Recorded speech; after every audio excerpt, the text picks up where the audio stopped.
The sun was setting over the quiet suburban neighborhood, casting long shadows across neatly trimmed lawns and white picket fences.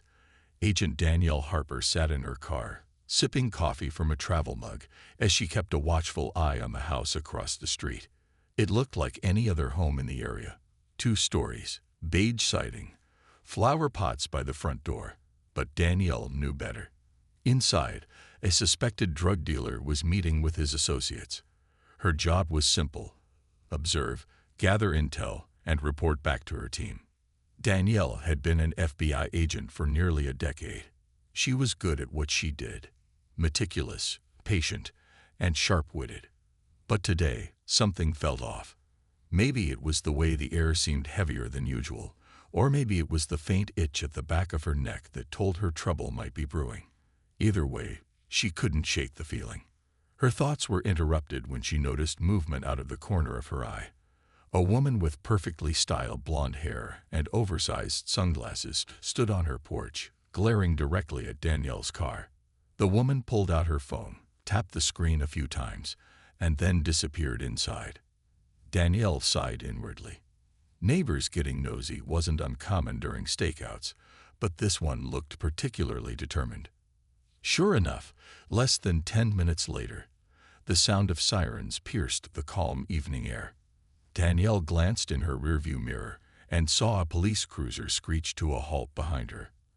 Out stepped Officer Greg Peterson, a burly man with a permanent scowl etched onto his face. His reputation preceded him. He'd been involved in several controversial incidents, all involving people of color. Danielle's stomach tightened, but she reminded herself to stay calm. This was just part of the job sometimes. "Step out of the vehicle," Greg barked, his voice cutting through the silence like a knife. Danielle rolled down her window and held up her FBI badge. "I'm Agent Harper," she said evenly. "I'm here on official business." But Greg didn't even glance at the badge. Instead, he leaned closer, sneering. "Nice try, lady. You think I haven't seen fake IDs before?" He yanked open her car door and grabbed her arm, pulling her out roughly. Danielle winced but kept her composure. "Officer, you're making a mistake," she said firmly. "Call your supervisor if you need confirmation." Greg ignored her, slapping handcuffs around her wrists. "You can explain yourself down at the station," he muttered under his breath. As he shoved her toward the patrol car, Danielle caught sight of the nosy neighbor peeking through her curtains, a satisfied smirk plastered across her face. Danielle clenched her jaw, anger bubbling beneath the surface, but she forced herself to take deep breaths. Losing control now wouldn't help anyone. Besides, she knew exactly who these people were dealing with: a seasoned FBI agent who wasn't about to let a racist cop and a meddling neighbor ruin her career or her life. Little did they know, their actions would set off a chain reaction neither of them could have anticipated. As Danielle sat in the back seat of the patrol car, her mind raced. The cold metal of the handcuffs dug into her wrists, but it wasn't the physical discomfort that bothered her. It was the sheer absurdity of the situation. Here she was, a highly trained FBI agent, being treated like a common criminal because of the color of her skin and the badge she carried. She replayed the events in her head, trying to pinpoint where things had gone wrong. Was it the nosy neighbor's call? Or was it Officer Greg Peterson's prejudice that turned a routine surveillance operation into a humiliating ordeal? Greg slammed the door shut and climbed into the driver's seat, muttering something under his breath. Danielle couldn't make out all the words, but she caught enough to know he was mocking her. "FBI agent, huh? Sure you're not just another scam artist," he said with a sneer, glancing at her through the rearview mirror. His tone dripped with sarcasm, and Danielle felt her blood boil, but she didn't respond. She knew better than to engage, especially now, when anything she said could be twisted against her. The drive to the station felt endless.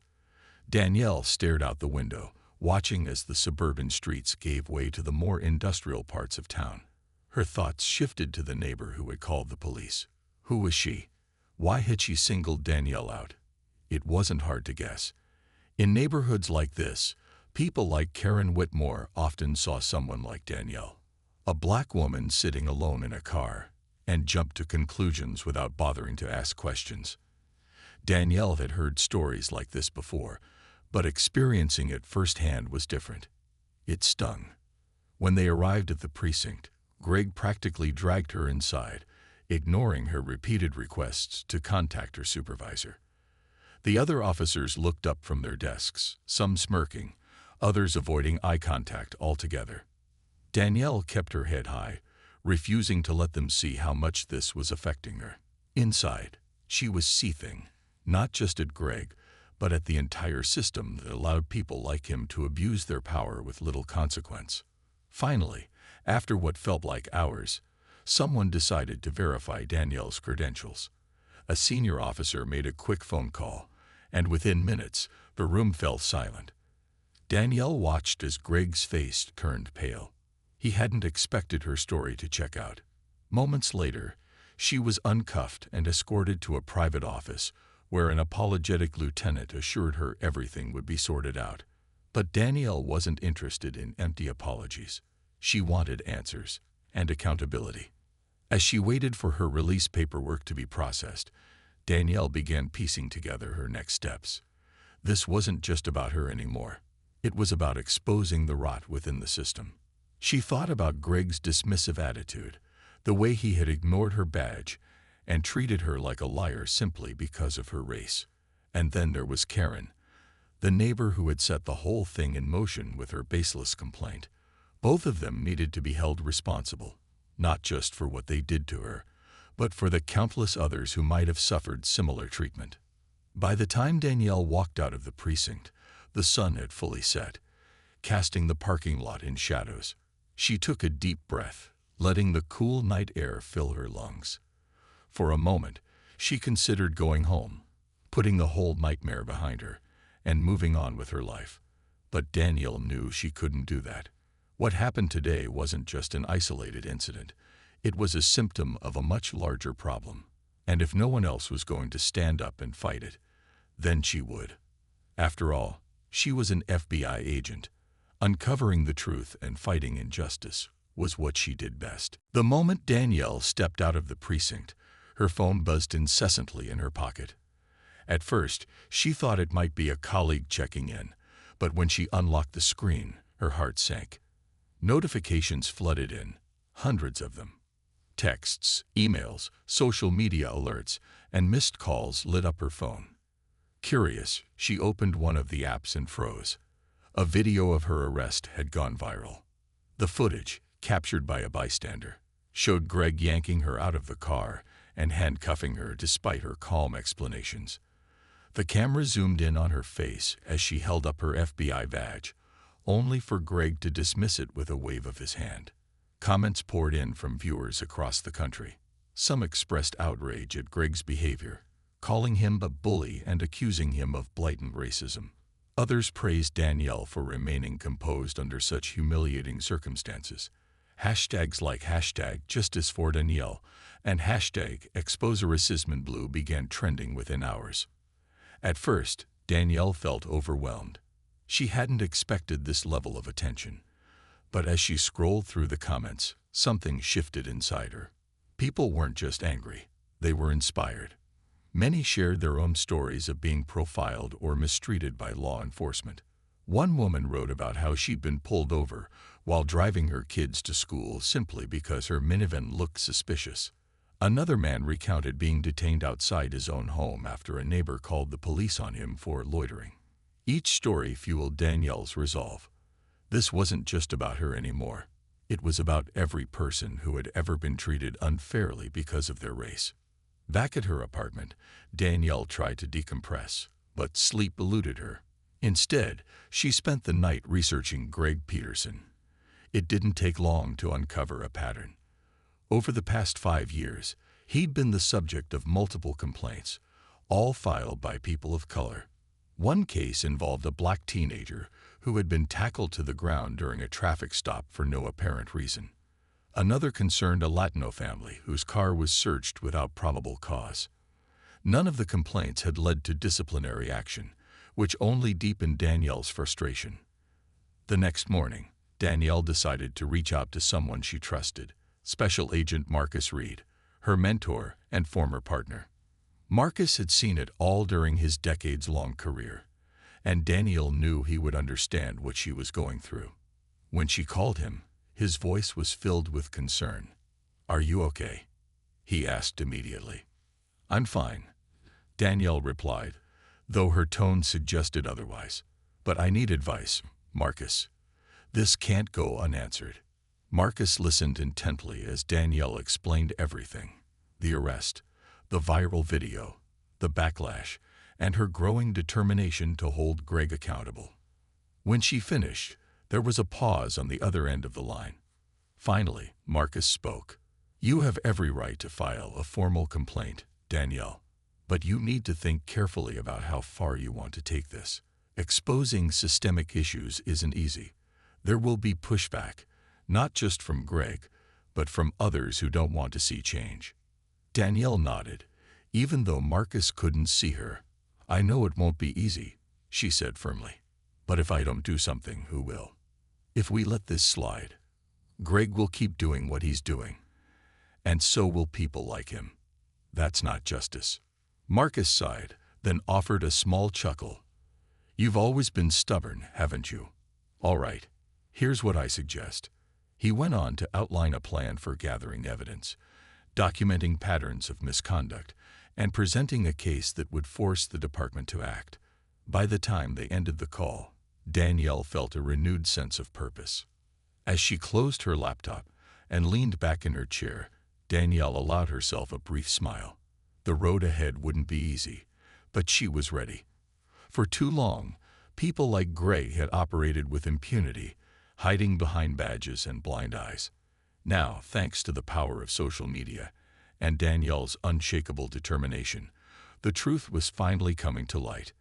And once the truth was out, there would be no turning back. Danielle wasted no time putting Marcus's advice into action.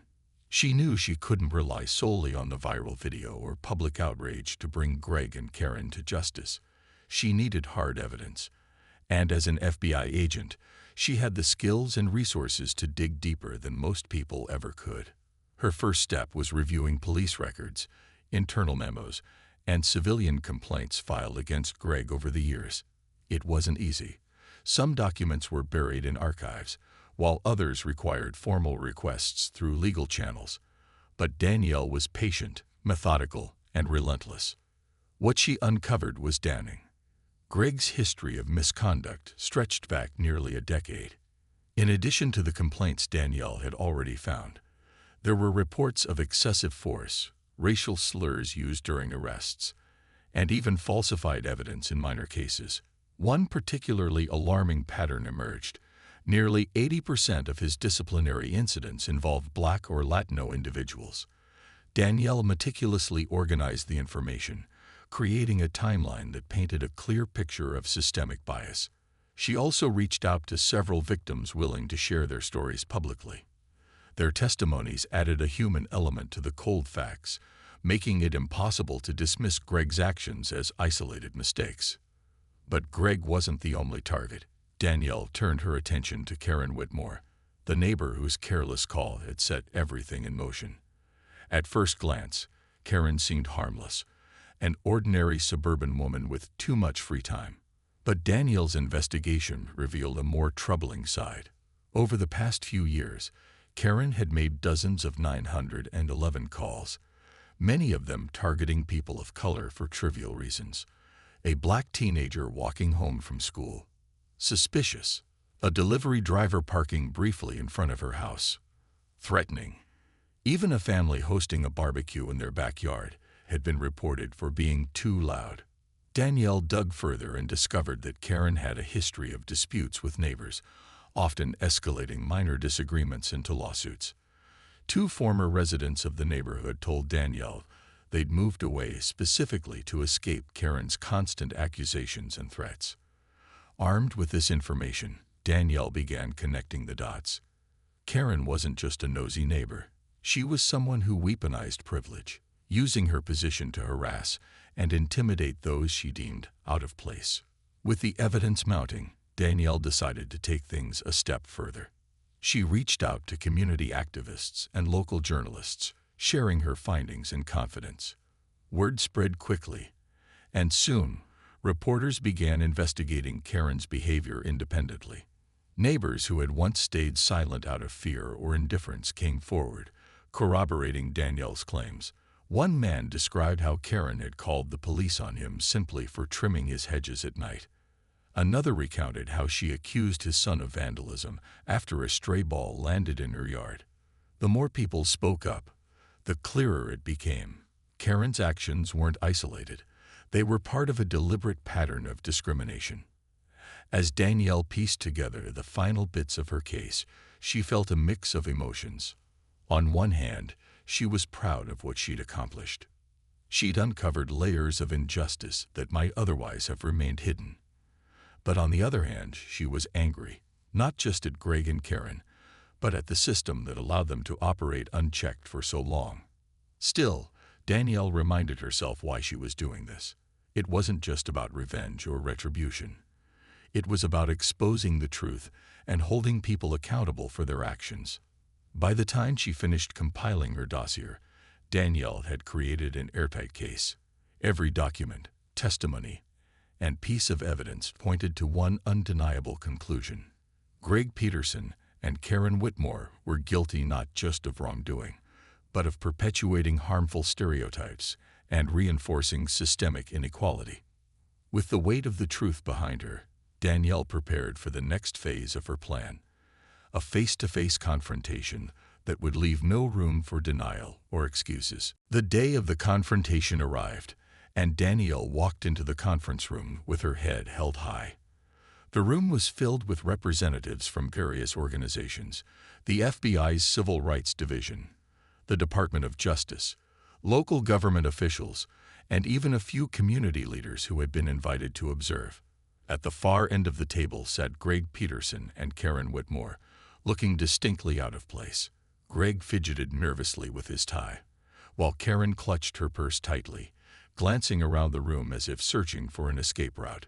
Danielle took her seat at the center of the table, placing a thick folder in front of her. She had spent weeks preparing for this moment, and now it was time to present her case. As she opened the folder, the room fell silent. Every eye was on her, waiting to see what she would say next. "Thank you all for being here today," Danielle began, her voice calm but firm. "What we're discussing isn't just about me.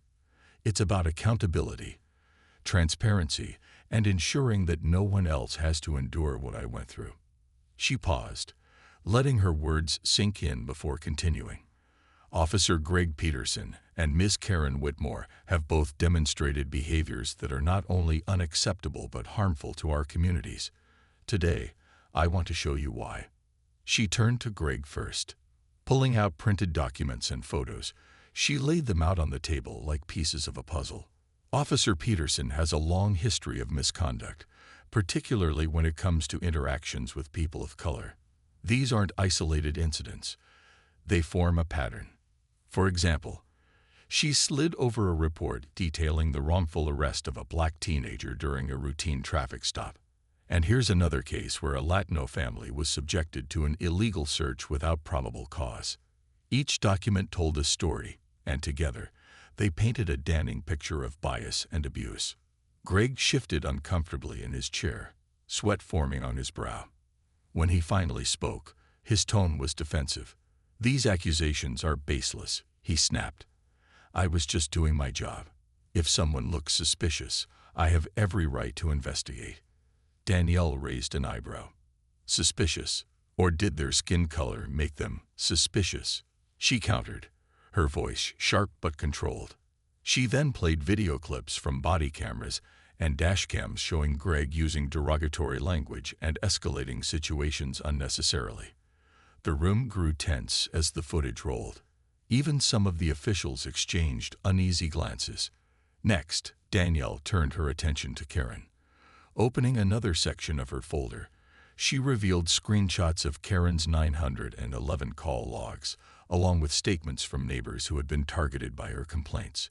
Ms. Whitmore claimed she called the police because she felt unsafe, Danielle said. "But let's look at the facts. Over the past 3 years, she has made over 40 calls to law enforcement, all involving people of color. A child playing basketball. Suspicious. A car parked legally. Threatening. This isn't vigilance, it's harassment. Karen's face flushed red. I was just trying to protect my neighborhood. She protested, her voice trembling. You can't blame me for wanting to keep things safe. Danielle leaned forward, locking eyes with Karen. Safe for whom, exactly? She asked pointedly. Your actions have real consequences. They waste police resources, traumatize innocent people, and reinforce harmful stereotypes. Do you realize how many lives you've disrupted simply because someone didn't fit your idea of what belongs? As Danielle wrapped up her presentation, the room was eerily quiet. Greg and Karen looked smaller than ever, their excuses crumbling under the weight of undeniable evidence. Danielle closed her folder and stood up, addressing the group one last time. This isn't about vengeance, she said. It's about justice, about holding people accountable so we can create a fairer, safer society for everyone. I trust you'll do the right thing. With that, she stepped back, leaving Greg and Karen to face the judgment of those assembled. Whatever happened next, Danielle knew she had done everything in her power to expose the truth, and that was enough. The days following the confrontation were a whirlwind of activity. The evidence Danielle had presented was overwhelming, and it didn't take long for the Department of Justice to launch a full-scale investigation into Greg Peterson's conduct. Internal affairs officers combed through his files, interviewing colleagues, reviewing body camera footage, and revisiting old cases. What they found confirmed everything Danielle had alleged, and more. It turned out that Greg had not only falsified reports, but also intimidated junior officers who questioned his methods. His behavior was so egregious that even some of his fellow cops began speaking out, eager to distance themselves from him. Within weeks, Greg was suspended without pay, pending further review. But Danielle knew suspension wasn't enough. She pushed for criminal charges, arguing that Greg's actions constituted civil rights violations. Her persistence paid off when federal prosecutors agreed to file charges against him. Facing the possibility of jail time, Greg tried to defend himself, claiming he was simply enforcing the law. But his arguments fell flat in the face of irrefutable proof. By the end of the month, Greg was fired from the force, his career in shambles. As for Karen Whitmore, the backlash hit her just as hard, if not harder. Once news of her history of discriminatory 911 calls broke, she became a pariah in her own neighborhood. Neighbors who had once tolerated her nosiness now avoided her altogether. Some even confronted her directly, accusing her of making life difficult for everyone else. Local businesses started refusing to serve her, and anonymous flyers appeared around the community labeling her a racist Karen. Humiliated and ostracized, Karen put her house on the market and moved out of town within weeks. Though no formal charges were filed against her, the social consequences were severe enough to ensure she wouldn't soon forget what she'd done. Meanwhile, Danielle's bravery earned widespread praise. News outlets hailed her as a symbol of resilience and integrity, highlighting how she had turned a personal injustice into a catalyst for change. Social media buzzed with admiration, and strangers sent messages thanking her for standing up to systemic racism. Community leaders invited her to speak at rallies advocating for police reform, where crowds erupted in applause every time she took the stage. Danielle used these opportunities to share her story, not to glorify herself, but to inspire others to demand accountability and justice. But despite the accolades, Danielle remained grounded. She understood that true change required more than just punishing individuals. It meant addressing the root causes of inequality. With support from her superiors, she proposed a new initiative within the FBI aimed at combating racial profiling and fostering better relationships between law enforcement and marginalized communities. The program focused on training officers to recognize implicit biases, encouraging open dialogue between police departments and residents, and implementing stricter oversight to prevent abuses of power. The initiative quickly gained traction, earning endorsements from activists, academics, and law enforcement officials alike. Pilot programs launched in several cities, and early results were promising. Officers reported feeling more connected to the communities they served, while residents expressed renewed trust in local police forces. Danielle traveled across the country to oversee the rollout, sharing strategies and listening to feedback. Everywhere she went, people thanked her for giving them hope that meaningful reform was possible. Despite her success, Danielle never lost sight of why she had started this journey in the first place. She often thought back to that day in the patrol car, handcuffed and humiliated, wondering if anyone would believe her. Now, as she watched her efforts bear fruit, she felt a deep sense of fulfillment. Justice hadn't come easily. It rarely did, but it had come. And though there was still much work to be done, Danielle knew she had sparked something important. A movement toward fairness, equality, and respect for all. Though Danielle had achieved a monumental victory, the emotional toll of her ordeal lingered. The arrest, the public scrutiny, and the months spent fighting for justice had taken their toll. Some nights, she lay awake replaying the incident in her mind. The sound of Greg's sneering voice, the cold bite of the handcuffs, the humiliation of being treated like a criminal in broad daylight. It wasn't something she could easily shake off, no matter how strong she appeared on the outside. Recognizing that she needed help processing everything, Danielle decided to seek therapy. At first, she hesitated. She'd always prided herself on being self-reliant, but her closest friends encouraged her to take the step. "You've done so much for others," one friend said gently. "Isn't it time you did something for yourself?" Reluctantly, Danielle agreed. Her therapist, a warm and insightful woman named Dr. Lewis, helped her unpack the layers of trauma and frustration she'd been carrying. Over time, Danielle began to see her experience not just as a personal attack, but as part of a larger struggle against systemic injustice. This shift in perspective gave her clarity and purpose. Danielle also leaned on her colleagues for support. To her surprise, many of them opened up about their own encounters with racism and prejudice, sharing stories they had kept hidden out of fear or shame. Their vulnerability created a sense of camaraderie, reminding Danielle that she wasn't alone. One colleague, Agent Carter, joked, "If I ever get arrested while doing my job, I'm calling you first." His lighthearted comment made Danielle laugh, breaking some of the tension she'd been holding onto. Inspired by these conversations, Danielle became more vocal about combating systemic racism within law enforcement. She started hosting workshops and panel discussions, inviting experts, activists, and officers to come together and brainstorm solutions. These events weren't just about pointing fingers. They were about finding common ground. Danielle believed that meaningful change required collaboration, not division.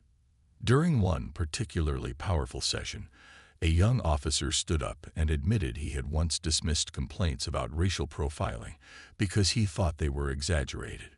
"But hearing your story changed my perspective," he told Danielle. "I realize now how important it is to listen." Her efforts didn't go unnoticed. The FBI recognized Danielle's contributions by awarding her the Director's Award for Excellence, a prestigious honor reserved for agents who make significant impacts beyond their assigned duties. When Danielle accepted the award, she used the opportunity to shine a spotlight on others. "This isn't just my victory," she said during her speech. "It belongs to every person who has ever been treated unfairly and found the courage to speak up. We still have a long way to go, but if we keep working together, I believe we can create a future where everyone feels safe and respected." Even as Danielle continued to advocate for reform, she found joy in quieter moments too. She reconnected with hobbies she'd neglected during her investigation, like painting and hiking. On weekends, she visited her parents, who reminded her of the values they'd instilled in her: resilience, compassion, and integrity. Her father often said, "You don't fight battles to win. You fight them to make things better." Those words stayed with Danielle, fueling her determination to keep pushing forward. By the end of the year, Danielle felt a renewed sense of balance.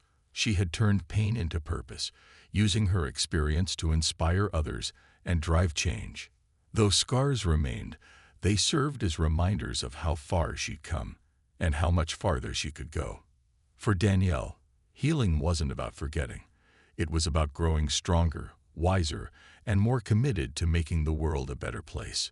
And that, she realized, was its own kind of victory. Years passed, and Danielle's story became a cornerstone of the movement for justice and equality. What began as a single act of defiance against racism had grown into a nationwide effort to reform law enforcement and strengthen community ties. The initiative she spearheaded within the FBI expanded beyond pilot programs, becoming a model adopted by police departments across the country. Training sessions that once focused solely on tactical skills now included modules on empathy, cultural sensitivity, and de-escalation techniques. Officers who completed the program reported feeling more equipped to handle difficult situations fairly and respectfully. Danielle's influence extended far beyond policy changes. Her name became synonymous with courage and resilience, inspiring countless individuals to stand up against injustice in their own lives. Schools introduced her story into curriculums, teaching students about systemic racism and the power of perseverance. Statues and memorials honoring trailblazers like Danielle began appearing in cities nationwide, serving as reminders of the progress made. And the work still ahead. Though Danielle eventually retired from active fieldwork, she remained deeply involved in mentoring the next generation of agents. She took particular pride in guiding young people from marginalized communities, encouraging them to pursue careers in law enforcement and criminal justice. Representation matters, she often said during mentorship sessions. When people see someone who looks like them wearing the badge, it sends a message. You belong here. Your voice matters. Many of her mentees went on to hold leadership positions, continuing her legacy of advocacy and accountability. In retirement, Danielle found time to reflect on her journey. She wrote a memoir detailing her experiences, not to glorify herself, but to offer guidance to others facing similar challenges. The book became an instant bestseller, praised for its honesty and insight. Readers were moved by her ability to turn adversity into action, proving that one person truly could make a difference. Danielle also traveled extensively, speaking at conferences and universities about the importance of confronting bias and fostering understanding. Audiences hung on her every word, inspired by her unwavering commitment to justice. Despite her accomplishments, Danielle remained humble. When asked about her proudest moment, she didn't mention awards or accolades. Instead, she spoke of a letter she received from a teenage girl whose father had been wrongfully arrested. "Because of you," the girl wrote, "I know I can fight for what's right, even when it feels impossible." That note, tucked safely in Danielle's desk drawer, meant more to her than any trophy ever could. As the years went by, Danielle watched society slowly shift. Conversations about race and policing grew more open and honest. Policies improved, communities healed, and trust began to rebuild. None of this happened overnight. It was the result of countless small victories, each building upon the last. And while Danielle knew there was still much work to be done, she took comfort in knowing she had played a part in creating lasting change. On quiet evenings, Danielle would sit on her porch, watching the sun dip below the horizon. She thought about the nosy neighbor, the arrogant cop, and the humiliating arrest that had set everything in motion. Those moments no longer filled her with anger. Instead, they reminded her of how far she, and the world, had come. Danielle smiled softly, sipping her tea as twilight settled around her. She had faced darkness head-on and emerged stronger, leaving behind a legacy of hope, courage, and justice. And that, she realized, was the greatest victory of all.